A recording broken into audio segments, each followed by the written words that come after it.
കോതമംഗലത്ത് hyper market കുത്തി തുറന്ന് 2.5 ലക്ഷത്തോളം രൂപ മോഷണം നടത്തിയ കേസിൽ യുവാക്കൾ പിടിയിലായി. കൊരട്ടി സ്വദേശി റിയാദ്, കൊടുങ്ങല്ലൂർ സ്വദേശി തൻസിൻ എന്നിവരാണ് പിടിയിലായത്. ഇവർക്കെതിരെ വിവിധ സ്റ്റേഷനുകളിൽ നിരവധി കേസുകളുണ്ടെന്ന് പോലീസ് പറഞ്ഞു. പ്രതികളെ സ്ഥലത്തെത്തിച്ച് തെളിവെടുപ്പ് നടത്തി. ഡിസംബർ 23-നായിരുന്നു ലക്ഷങ്ങളുടെ കവർച്ച നടന്നത്.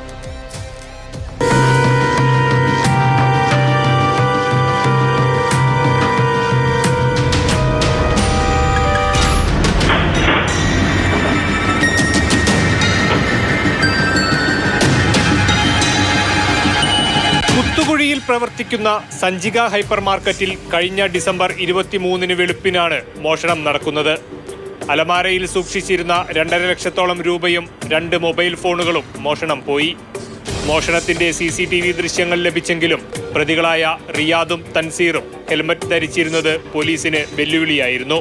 വ്യക്തമായ തെളിവുകളുടെ അഭാവത്തിനിടയിലും ഒരാഴ്ചയ്ക്കകം പ്രതികളിലേക്കെത്താൻ ഊന്നുകൽ പോലീസിനായത് നേട്ടമായി.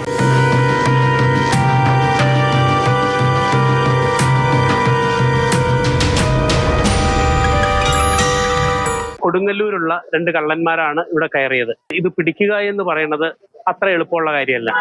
അത് ഊന്നുകൽ പോലീസ് വളരെ കൃത്യമായി അതിന്റെ പുറകെ നടന്ന് കൃത്യമായി അന്വേഷണം നടത്തി കൃത്യമായി ആ പ്രതികളെ പിടിച്ചു എന്നതുകൊണ്ട് തന്നെ ഊന്നുകൽ പോലീസ് ഏറ്റവും അഭിനന്ദനം അർഹിക്കുന്നു. മുൻവശത്തെ കതക് കമ്പിപ്പാര ഉപയോഗിച്ച് കുത്തി തുറന്നായിരുന്നു മോഷണം.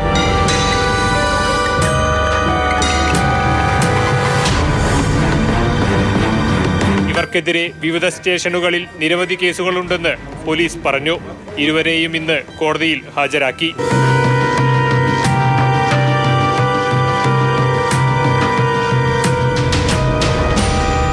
മാതൃഭൂമി ന്യൂസ്, കൊച്ചി.